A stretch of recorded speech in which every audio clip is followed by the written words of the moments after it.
भारत माता की। शिर्डीवरनं संभाजीनगर करून तुमच्याकडे आलो या आवाजात कसं चालेल? संपूर्ण रिसोड हादरला पाहिजे।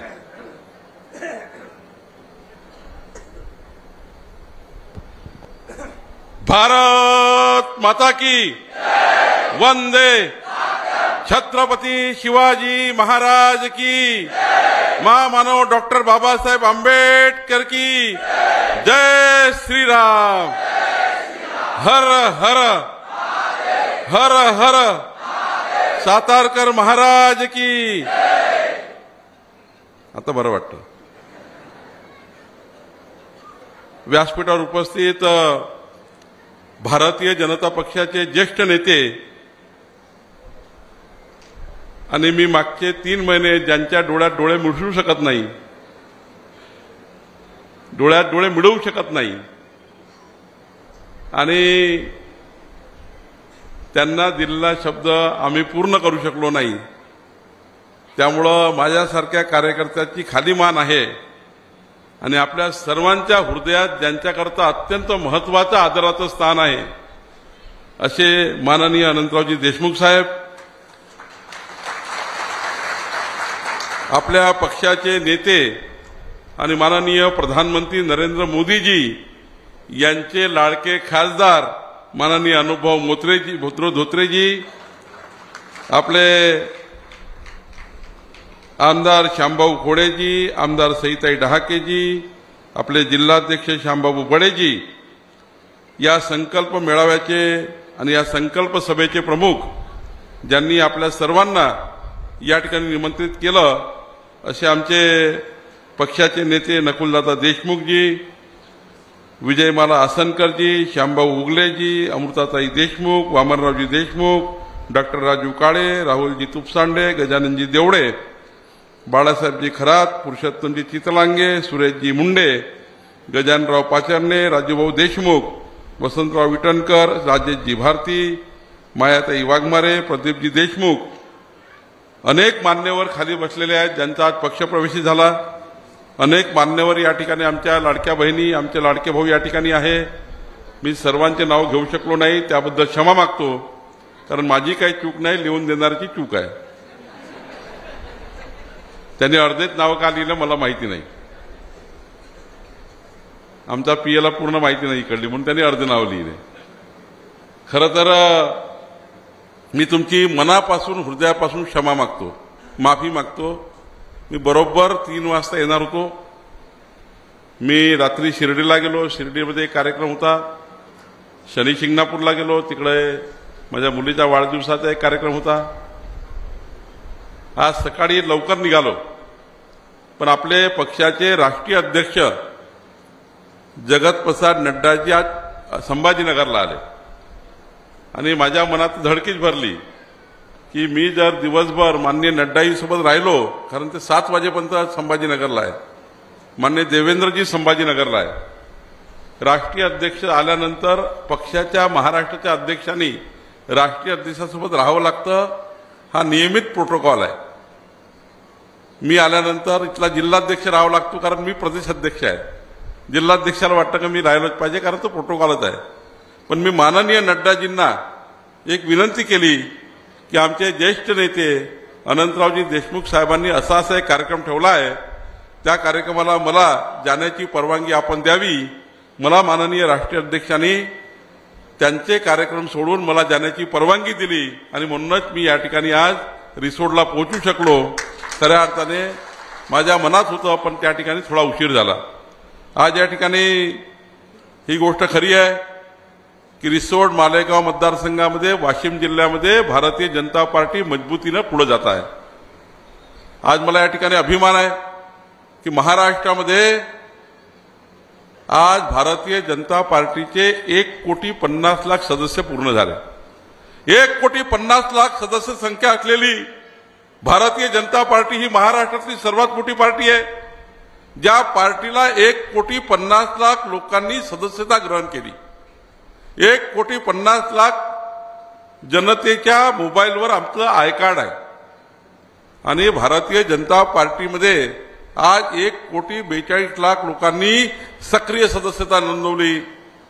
सक्रिय सदस्य म्हणजे 100 रुपये देऊन स्वतःहून पक्षाचं सदस्यत्व स्वीकारणे आणि याकरता 1,42,00,000 कार्यकर्त्यांनी सक्रिय सदस्यता स्वीकारली आणि यामध्ये वाशिम जिल्हाही खऱ्या अर्थाने मोठ्या प्रमाणावर आपल्या पक्षामध्ये या ठिकाणी आपल्या पक्षाची सदस्य संख्या घेण्याकरता पुढे येतो आहे।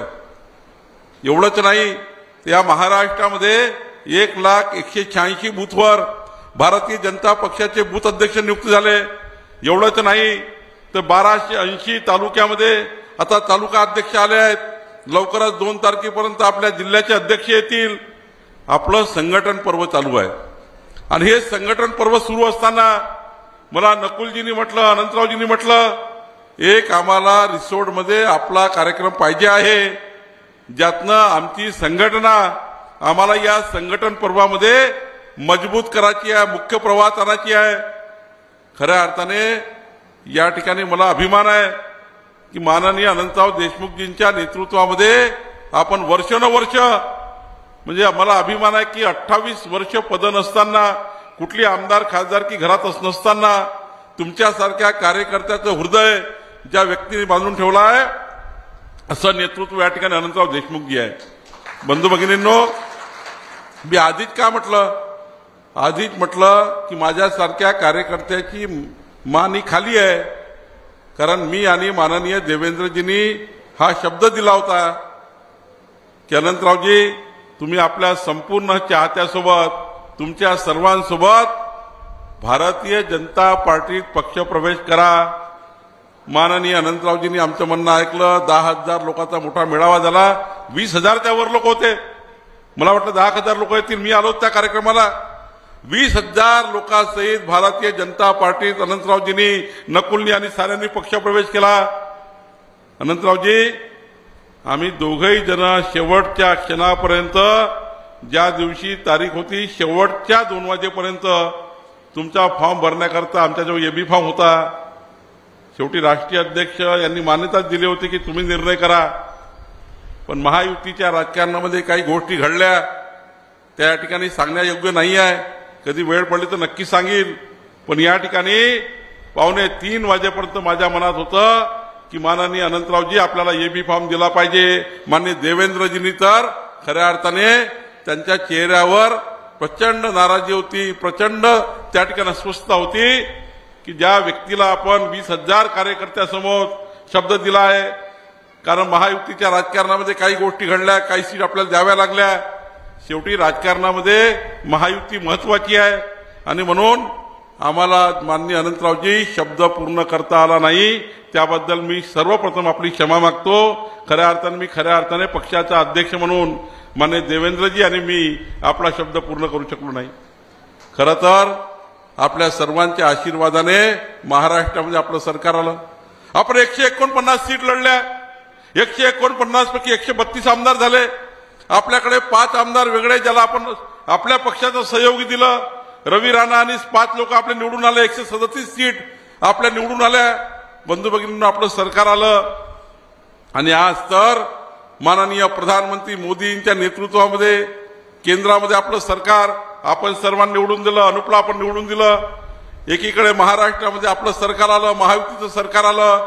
देवेंद्रजी आज मुख्यमंत्री आहेत, एकनाथजी आणि अजितदादा उपमुख्यमंत्री आहे आणि बघा तुमच्या सर्वांच्या आशीर्वादाने राज्याच्या अत्यंत महत्वाच्या महसूल मंत्री पदावर माझी निवड झाली आहे। बंधू भगिनींनो, हा जर आशीर्वाद कुणाचा असेल तर अनंतरावजी देशमुख साहेबांसारखे मोठे मोठे व्यक्तिमत्व भारतीय जनता पार्टीत येऊन खऱ्या अर्थाने या पक्षाला मजबूत करण्याकरता ज्या ठिकाणी या वाशिम जिल्ह्यामध्ये आम्ही सर्वांनी काम केलं, आपल्या सर्वांच्या मेहनतीने आपलं सरकार आलं। बंधू भगिनींनो, आपल्या सरकारने जे शब्द दिले आहे, आपल्या सरकारने सांगितलंय की आपल्या लाडक्या बहिणीची योजना जोपर्यंत महाराष्ट्रामध्ये भारतीय जनता पार्टी महायुतीचं सरकार आहे तोपर्यंत आपल्या लाडक्या बहिणीची योजना सुरू राहील आणि 2100 रुपये महिना आपल्या लाडक्या बहिणीला देण्याची योजना जी आपल्या सरकारने सुरू केलेली आहे ती पुढच्या काळामध्ये आपलं वचन आहे। शेवटी आपण जेव्हा निवडून येतो तेव्हा जो संकल्पनामा दिलाय तो 5 वर्षाकरता आहे। पुढच्या 5 वर्षामध्ये आम्ही काय काय करणार आहोत हे जनतेला शब्द दिलाय माननीय देवेंद्रजी आणि आम्ही भारतीय जनता पार्टी जाहीरनामा दिलाय आणि हा जाहीरनामा पूर्ण करण्याकरता आपण या ठिकाणी काम करणार आहोत। काही लोक आता हे काँग्रेसवाले हे खूप कलाकार आहेत, त्यांची हालत फार खराब झाली आहे। नाना पटोले मशीनवर हारले, बॅलेटवर जिंकले, त्यांचा पक्षाचा अध्यक्ष मशीनवर हारला। तुमच्याकडे एक ऍक्सिडेंट झाला, काँग्रेस निवडून आली, पण या ठिकाणी आता काँग्रेसचे हाल खराब आहे। इतकी वाईट परिस्थिती महाविकास आघाडीची आहे की विधानमंडळामध्ये विरोधी पक्ष नेताही सुद्धा काँग्रेस पार्टी देऊ शकत नाही, इतके वाईट हाल काँग्रेस पार्टीचे महाराष्ट्रामध्ये झाले आहेत। खऱ्या अर्थाने लोकांशी बेईमानी यांनी केली आहे। सत्तेपासून पैसा आणि पैशापासून सत्ता हाच नारा काँग्रेस पार्टीचा होता, म्हणून विदर्भामध्ये काँग्रेस पार्टीचा सुपडा साफ झाला।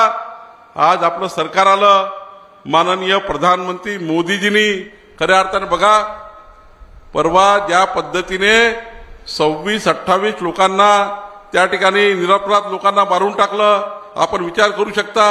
आमची बहीण आहे, आमचा लहान मुलगा आहे, तिच्या समोर विचारताय तुम्हाला धर्म कोणता आहे, हिंदू धर्म सांगता बरोबर गोळ्यांनी छल्ली करून टाकलं। एक परिवार, जो परिवार पर्यटनाकरता फिरायला गेला, त्या परिवाराला फिरायला जात असताना त्या परिवाराला पकडून त्या परिवाराच्या माणसाला आपल्या आई मुलांनी बायकोसमोर मारून टाकलं। काय तो क्षण असेल। खऱ्या अर्थाने असे षडयंत्र या देशाच्या विरुद्ध होत असताना माननीय प्रधानमंत्री मोदी यांनी कणखर निर्णय घेतला।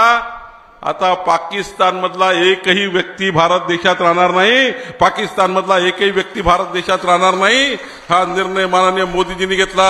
अरे सिंधू करार बंद करण्याचा निर्णय घेतला। पाकिस्तानमध्ये जे पाणी जातं ते भारतातून जातं, सिंधू नदीचं आहे, ते त्या ठिकाणी पाणी बंद करण्याचा निर्णय घेतला आणि यानंतर पाकिस्तानशी कोणतेही संबंध भारत ठेवणार नाही, इतका कणखर निर्णय माननीय प्रधानमंत्री मोदीजींनी घेतला। अनुप दादाला मतं दिली नसते तर माननीय प्रधानमंत्री मोदीजी आज हा निर्णय घेऊ शकले नसते।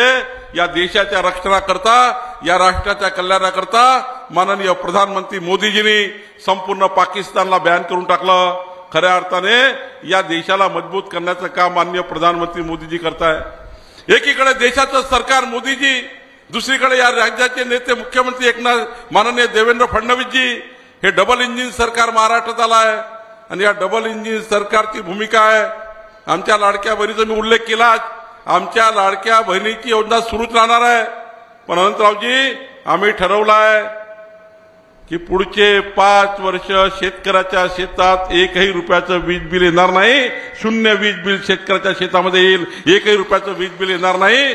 आणि सोबतच आपण ठरवलं आहे की नुसतं वीज बिल नाही, पुढच्या 3 वर्षामध्ये शेतकऱ्यांना 12 तास दिवसाने वीज देण्याचा निर्णय हा महाराष्ट्र सरकार करणार आहे। दिवसाने 12 तास वीज देण्याचा निर्णय आपलं सरकार करणार आहे। बंधू भगिनींनो, या ठिकाणी आपल्याला या महाराष्ट्रामध्ये महत्वाच्या 45 निर्णय आपण घेणार आहोत। आपल्या सरकारने जो जाहीरनामा दिला होता तो जाहीरनामा आपल्याला पूर्ण करायचा आहे आणि पुढच्या काळामध्ये आपलं सरकार, तुमचं सरकार, देवेंद्र फडणवीस सरकार या महाराष्ट्राच्या हिताकरता काम करायचं आहे।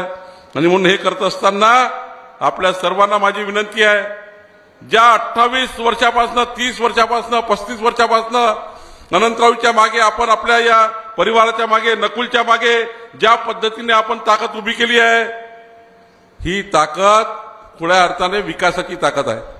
आपल्याकडे मोदींचं सरकार आहे, आपल्याकडे देवेंद्रचं सरकार आहे। माझ्यासारखा छोटा कार्यकर्ता या ठिकाणी तुमच्या समोर महसूल मंत्री म्हणून आहे।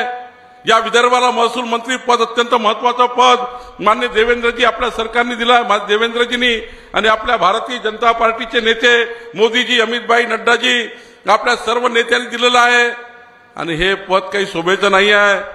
विदर्भातल्या, वाशीमधल्या, रिसोडमधल्या सर्वसामान्य जनतेला न्याय देण्याकरता भारतीय जनता पार्टीचं सरकार काम करणार आहे, आपलं सरकार काम करणार आहे। आणि त्यामुळे काळजी करायची गरज नाही, काळजी करायची गरज नाही। भारतीय जनता पार्टीचं डबल इंजिन सरकार, एकीकडे अनुप धोत्रे मोदींच्या नेतृत्वामध्ये लोकसभेच्या माध्यमातून, मोदींच्या सरकारच्या माध्यमातून माननीय प्रधानमंत्री मोदीजींनी देशाकरता, महाराष्ट्राकरता, रिसोर्ट करता, अकोल्याकरता ज्या योजना दिलेल्या आहेत त्या संपूर्ण योजना समाजाच्या शेवटच्या माणसापर्यंत पोहोचवण्याकरता अनुप धोत्रे सारखा एक युवा तडफदार आमचा आमदार या ठिकाणी काम करतो आहे। या ठिकाणी मला या ठिकाणी अभिनंदन करायचं आहे की श्यामभाऊ खोडे पहिल्यांदा आमदार झाले। मी आता 25दा म्हणजे मला आता 22 वर्ष झाले विधानमंडळामध्ये, मला तर 22 वर्ष झाले। मी जेव्हा पहिल्यांदा विधानमंडळात गेलो तेव्हा अनंतरावजी तुम्हाला अभ्यास असेल, पहिले 3 वर्ष विधानमंडळातली या ठिकाणी 7 मजल्याची मंत्रालयाची इमारत, गोल विधानमंडळ 3-3 वर्ष 4-4 वर्ष समजायला लागतात। पण मला या ठिकाणी अभिमान वाटतो की ज्या दिवशी श्यामभाऊ खोडे विधानसभेत निवडून आले त्यांनी 7 मजल्याची संपूर्ण इमारत प्रत्येक टेबल टू टेबल जाऊन आपल्या मतदारसंघाच्या विकासाचं काम चालू केलं। खऱ्या अर्थाने एक सच्चा इमानदार कार्यकर्ता या ठिकाणी निवडून आला। असा कार्यकर्ता भारतीय जनता पार्टीमध्ये आज खऱ्या अर्थाने आपल्या समोर त्या ठिकाणी कोहिनूरच्या हिऱ्यासारख्या आहेत। सईताई निवडून आल्यात। सईताई मला वाटलं होतं महिला आहेत, महिला त्या ठिकाणी थोडा वेळ लागतो, विधिमंडळ त्या ठिकाणी पाहायला वेळ लागतं, विधिमंडळ शिकायला वेळ लागतं, मंत्रालय शिकायला वेळ लागतं। पण आमच्या सईताईंनी महाराष्ट्राच्या विधानमंडळात निवडून आल्याबरोबर मी विधानसभेमध्ये जेव्हा मंत्री म्हणून बसतो तेव्हा सरकारला प्रश्न उत्तर विचार लागतात, आपला मतदारसंघ त्या ठिकाणी कुठे आहे, आपल्या मतदारसंघाचे कामं काय। मला वाटलं सईताई काही 2-3 वर्ष बोलणार नाही, पण यावेळी विधानमंडळात सईताईंनी ज्या पद्धतीने वाशिम जिल्ह्याचे आणि आपल्या मतदारसंघाचे प्रश्न मांडले, खऱ्या अर्थाने अभिनंदन करण्यासारखं या ठिकाणी सईताई डहाके आपल्या महिला आमदार त्या ठिकाणी आहे। खऱ्या अर्थाने अशा कार्यकर्त्याला आपण निवडून दिला आहे। बंधू भगिनींनो, पुढचा काळ हा आपला काळ आहे। मोदीजींनी विकसित भारताचा संकल्प केलाय। 2047 मध्ये आपला देश जगातला सर्वोत्तम भारत करण्याचा निर्णय माननीय मोदीजींनी घेतलाय। मोदीजींनी ठरवलाय जगातला सर्वोत्तम भारत देश होईल आणि याकरता माननीय प्रधानमंत्री मोदीजींनी 140 कोटी भारतीयांना प्रचंड ताकदीने मजबूतीने पुढे नेण्याचा विचार केलाय। आज नवीन एज्युकेशन पॉलिसी आली आहे, महिलांना मजबूत करण्याकरता अनेक योजना आल्या आहेत, त्याच्यात मी जाणार नाही। पण खऱ्या अर्थाने मोदींच्या नेतृत्वातलं सरकार आणि माननीय देवेंद्रजींनी निर्णय घेतलाय। आपल्या मुख्यमंत्र्यांनी असं म्हटलंय, मोदीजींनी विकसित भारताचा संकल्प केला आणि माननीय देवेंद्र फडणवीसजींनी विकसित महाराष्ट्राचा संकल्प केला, विकसित वाशिमचा संकल्प केला, विकसित रिसोर्टचा संकल्प केला। आणि म्हणून मी तुम्हाला सांगायला आलो आहे, अनंतरावजी तिकडे सईताई आहे, तिकडे श्याम आहे, आता इथे रिसोर्ट थांबलाय आणि मी राज्याचा महसूल मंत्री आहे। मी पहिल्या मजल्यावर बसतो, देवेंद्रजी 6व्या मजल्यावर बसतात। पहिल्या मजल्यापासून 6व्या मजल्यापर्यंत संपूर्ण मंत्रालय अनंतराव तुमच्या पाठीशी आहे, नक्की या ठिकाणी नकुल तुमच्या पाठीशी आहे, पूर्ण मंत्रालय। तुम्ही जर मला 4च काम सांगितले, तुम्ही जर मला 50 जरी कामं सांगितले तरी रिसोर्टचा आमदार जरी भारतीय जनता पार्टीचा नाही आहे तरी तुम्हाला हे वाटणार नाही की रिसोर्टमध्ये भारतीय जनता पार्टीचा आमदार नाही। जेवढे कामं तुम्ही सरकारला सांगाल ते कामं संपूर्ण भारतीय जनता पार्टी आणि पक्षाचा अध्यक्ष म्हणून, कारण तुमचं कर्ज आमच्यावर आहे, तुम्हाला त्या ठिकाणी आम्ही आमदार करू शकलो नाही। पण काळजी करू नका अनंतराव, या ठिकाणी मला जिल्हाध्यक्ष जरी बोलले असतील पण मला देवेंद्रजी आणि मला सांगितलं देवेंद्रजींनी की महाराष्ट्राच्या विधानमंडळामध्ये अनंतरावजी लवकरच आपल्याला खऱ्या अर्थाने आपल्या परिवाराला संधी मिळेल। माननीय देवेंद्रजींच्या नेतृत्वामध्ये देशमुख साहेब तुम्ही ठरवाल तसं प्रतिनिधित्व गेल्याशिवाय राहणार नाही। खऱ्या अर्थाने माननीय देवेंद्रजींनी आपला शब्द दिलाय आणि मला विश्वास आहे देवेंद्रजी फडणवीस असे व्यक्तिमत्व आहे, आमचे देवाभाऊ असा व्यक्तिमत्व आहे की ज्यांनी ज्या परिवाराला शब्द दिला असेल, एखाद्या वेळी आम्ही लेट झालो असेल अनंतरावजी, पण आपली गाडी कोणी थांबवू शकत नाही। ही गाडी विधानमंडळात पोहोचल्याशिवाय राहणार नाही, काही काळजी करायची गरज नाही, कारण माननीय देवाभाऊंनी शब्द दिलाय आणि देवाभाऊचा शब्द कधी मागे येत नाही। खऱ्या अर्थाने प्रचंड या ठिकाणी शक्तिमान आणि खऱ्या अर्थाने 14 कोटी जनतेच्या रक्षणाकरता एक प्रचंड ताकदवान मुख्यमंत्री महाराष्ट्राला मिळाला आहे। आणि ज्यांना मी तर सांगतो अनंतरावजी, तुम्हाला तो दिवस माहिती नाही आहे, त्या साक्षी मी आहे। जेव्हा 2:45 वाजले होते, एबी फॉर्म द्यायचा होता, देवेंद्रजीच्या चेहऱ्याकडे मी बघितलं, त्यांचा चेहरा फॉर्म भरताना त्यांनी फॉर्म भरला, मी फॉर्म भरला, पण आम्हाला काळजी तुमची होती। 2:45 वाजता देवेंद्रजीचा चेहरा जर तुम्ही बघितला असता तुम्ही म्हटलं असतं देवाभाऊ राहू द्या, काही अडचण नाही, आपण या ठिकाणी काही चिंता करू नका. त्यांनी शेवटपर्यंत आपल्या अनंतरावजींना तिकीट देण्याचा पूर्ण प्रयत्न केला, पण काही काढण्याची गरज नाही आहे. निश्चितपणे या ठिकाणी देवेंद्र फडणवीसजी, मी आपला शब्द आम्ही पाडू आणि खऱ्या अर्थाने तुमच्या मनात आहे की रिसोड मतदारसंघालाही प्रतिनिधित्व मिळालं पाहिजे. आणि एवढंच नाही तर पुढच्या काळातही रिसोड मतदारसंघामध्ये खऱ्या अर्थाने विकासाची गंगा आपण या ठिकाणी आणणार नाही. मी या ठिकाणी जास्त वेळ घेणार आहे, पण एवढंच सांगतो, आज महाराष्ट्रामध्ये आपलं सरकार आलं आहे आणि या सरकारच्या माध्यमातून आपल्या महसूल खात्याच्या मी अधिकाऱ्याला सांगणार आहे, इथनं गेल्यावर सांगणार आहे, महसूल खात्याच्या अधिकाऱ्याला मी सांगणार आहे, आमच्या एडीओला, आमच्या तहसीलदारला, प्रत्येक आठवड्यामध्ये कुठल्या नाही कुठल्या सर्कलमध्ये जाऊन छत्रपती शिवाजी महाराज महाराजस्व अभियान या ठिकाणी घेतलं पाहिजे. पुढच्या काळामध्ये मला कुठलंही सर्कल रिसोडमध्ये या वाशीमध्ये असं चालणार नाही की ज्या ठिकाणी आपल्याला छत्रपती शिवाजी महाराज महाराजस्व अभियान या ठिकाणी घ्यायचं आहे, जिवंत 7/12 मोहीम या ठिकाणी करायची आहे. या ठिकाणी महाराष्ट्रातल्या सर्व पांढरण रस्त्याला क्रमांक देऊन शेतकऱ्याचे पांढरण रस्ते आपल्याला करायचं आहे. मला हे माहिती आहे, शेतकऱ्याच्या शेतात वीज असली पाहिजे, शेतकऱ्याच्या शेतात पाणी असलं पाहिजे आणि शेतकऱ्याच्या शेतात जाण्याकरता पक्का रस्ता असला पाहिजे. याशिवाय शेतकरी कधी समृद्ध होऊ शकत नाही. समृद्ध महाराष्ट्र करायचा असेल तर शेतकऱ्याच्या शेतात रस्ता असल्याशिवाय, कारण शेतकऱ्याचा पोरगा 50 एकर जमिनीवर तो त्या ठिकाणी जायला तयार नाही, कारण रस्ता नाही आहे. तो चपराशाची नोकरी करायला तयार आहे, पण शेतात जायला तयार नाही, कारण रस्ता नाही आहे. आणि त्यामुळे देवेंद्र फडणवीस सरकारने निर्णय घेतला आहे की पुढच्या काळामध्ये सर्व शेत रस्त्याला आम्ही क्रमांक देणार आहोत. जसं विलेज रोडला क्रमांक आहे, जसे त्या ठिकाणी स्टेट हायवे आहे, नॅशनल हायवे आहे, प्रत्येक शेतीच्या रस्त्याला आम्ही क्रमांक देणार आहोत. आणि प्रत्येक रस्ता बांधून देण्यासाठी एका दिवशी नाही होणार, पण आम्ही योजना सुरू केली आहे. या महाराष्ट्रातल्या सर्व शेतकऱ्यांना शेत रस्ते बांधून देण्याचा आम्ही निर्णय करणार आहोत. आणि हे शेत रस्ते झाल्यावर शेतकऱ्याची खऱ्या अर्थाने मजबूती या ठिकाणी परिवाराला येणार आहे. आणि म्हणून पुढच्या काळामध्ये जिवंत 7/12 मोहीम असो, शेतकऱ्याच्या शेतातला पांढरण रस्ता असो, अशा अनेक निर्णय आपण महसूल खात्याच्या माध्यमातून घेणार आहोत. आणि खऱ्या अर्थाने संपूर्ण महाराष्ट्राचं चित्र बदलण्याचं काम आपण पुढच्या काळात करणार आहोत. या ठिकाणी मी एवढंच सांगेल की या ठिकाणी 3 मागण्या महत्वाच्या नकुलजी आपण केल्या. पहिली मागणी आपण केली, या ठिकाणी कोर्टाची बिल्डिंग तर मंजूर झाली, पण कोर्टाच्या निवासाकरता 2 एकर जागा या ठिकाणी आपल्याकडे नाही आहे, म्हणून त्या ठिकाणी तयार होत नाही आहे. मी तातडीनं पुढच्या आठवड्यात मंत्रालयात बैठक लावेल आणि 2 एकर जागा आपल्या कोर्टाकरता मी मिळवून दिल्याशिवाय राहणार नाही. आपण मला हे सांगितलं आहे की या ठिकाणी एडीओ कार्यालय 3 दिवस असलं पाहिजे. मी या आठवड्यामध्ये तुमचा आदेश काढून देतो, 3 दिवस एडीओ कार्यालय रिसोडमध्ये राहिल्याशिवाय राहणार नाही.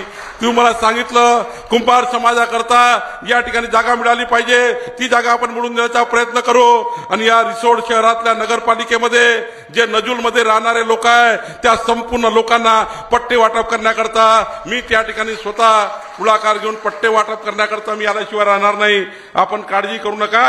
अनंतरावजी, तुम्ही जे जे काही सांगितलं असाल ते संपूर्ण नकुलजी, आपण काळजी करू नका. मी तर नकुलला म्हटलंय, प्रत्येक मंगळवारी बुधवारी तुम्ही मंत्रालयात आलं पाहिजे आणि संपूर्ण मंत्रालय आमदारासारखं फिरून त्या ठिकाणी पूर्ण विकास घेऊन गेला पाहिजे. या ठिकाणी मी खऱ्या अर्थाने नकुलला सांगतो, प्रत्येक मंगळवारी बुधवारी नाम आमदार नाही तर आज काय झालं, इथे लिहिलं असेल तर गाडी लेट होऊ शकते, रोखू नाही शकत.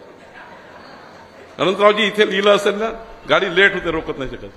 बघा, तुम्ही विचार करा, मला 2014 मध्ये मी मंत्री होतो, 2004ला आमदार झालो. मी 10 वर्ष जिल्हा परिषदेमध्ये होतो, लहान होतो फार. मला आमदार केलं पक्षाने आणि 2019ला सांगितलं पक्षाने, मी मंत्री असताना सांगितलं पक्षाने, ऊर्जा मंत्री होतो, पक्षाने सांगितलं निवडणूक लढायची नाही. मी थांबून गेलो. अनंतराव सांगितलं एक कार्यकर्त्याला तिकीट द्या, छोट्या कार्यकर्त्याला तिकीट दिली, शांभाऊ. आज बघा, मी पक्षाच्या राज्याचा अध्यक्ष म्हणून मला जबाबदारी दिली आणि आज बघा, माझ्यासारखा छोटा शेतकऱ्याचा पोरगा आज राज्याच्या महसूल मंत्री होऊ शकतो. हे भारतीय जनता पार्टीतच होऊ शकतं, दुसऱ्या पक्षामध्ये होऊ शकत नाही. एका चहाच्या टपरीवर काम करणारे,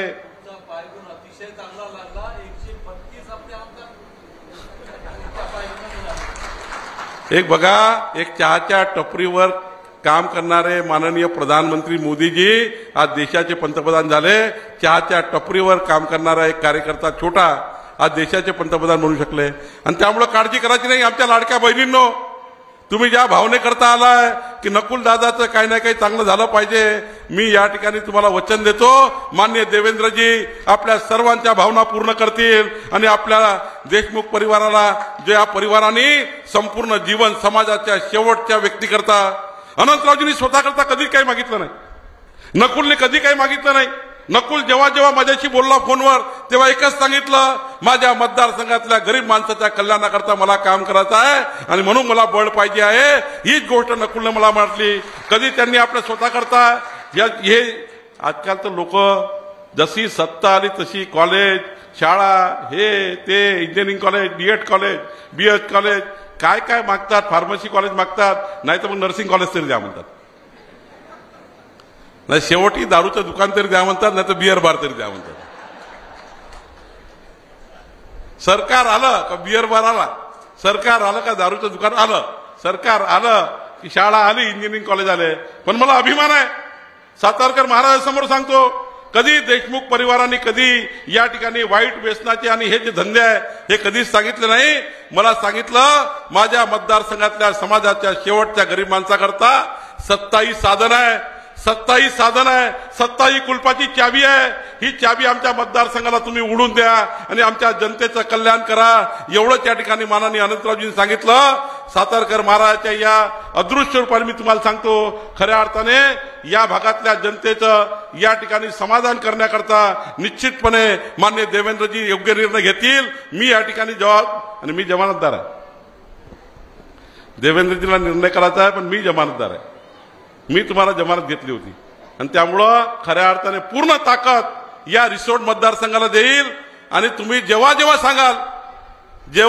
सांगाल अनंतरावजी की रिसोर्ट मतदारसंघामध्ये तुमचा एक प्रवास पाहिजे आहे, महसूल मंत्री म्हणून तुम्हाला यायचं आहे, तुम्ही जेव्हा जेव्हा सांगाल तेव्हा या मतदारसंघामध्ये मी स्वतः येईल, काही काळजी करू नका। देवेंद्रजी नाही सांगेल आपल्या या मतदारसंघात गेलं पाहिजे आणि आमचं संपूर्ण प्रशासन, महसूल प्रशासन असो की पोलीस प्रशासन असो, अनंतरावजी तुम्ही समाजाच्या कल्याणाकरता कुठलंही काम सांगा, आमचं महसूल प्रशासन या ठिकाणी पूर्ण वेळ तुम्ही या ठिकाणी तुमच्याकडे येऊन संपूर्ण कामं मार्गी लावून दिल्याशिवाय राहणार नाही, एवढंच अभिवचन मी आपल्याला देतो। माझ्यासोबत अजय अग्रवालजी कालपासून आहे, त्याचा उल्लेख या ठिकाणी करतो। खऱ्या अर्थाने तुम्ही 2 वाजता बसणं आले, तुमच्या या संकल्पाला मी नतमस्तक होतो आणि या संकल्प यात्रेत संकल्प करा, या संकल्पामध्ये संकल्प करा, या संकल्प सभेत संकल्प करा की माननीय अनंतरावजी माननीय नकुलजीच्या नेतृत्वामध्ये प्रचंड ताकद या रिसोर्ट मतदारसंघात आपण लावू आणि हा मतदारसंघ पुढच्या काळामध्ये प्रचंड ताकदीने आपण जिंकू, एवढं त्या ठिकाणी बोलतो आणि माझे 2 शब्द संपवतो। येणाऱ्या सर्व जिल्हा परिषद पंचायत समितीची गोष्ट या ठिकाणी निघाली आहे। सर्व जिल्हा परिषद पंचायत समितीमध्ये भारतीय जनता पार्टी आणि महायुतीचा झेंडा आपण लावल्याशिवाय राहणार नाही, एवढंच वचन मी अनंतरावजी तुम्हाला देतो आणि माझे 2 शब्द संपवतो। धन्यवाद। धन्यवाद साहेब आपल्या या बहुमूल्य मार्गदर्शनाबद्दल। आणि आजच्या कार्यक्रमाचा आभार प्रदर्शन करण्यासाठी मी गजाननरावजी लाटे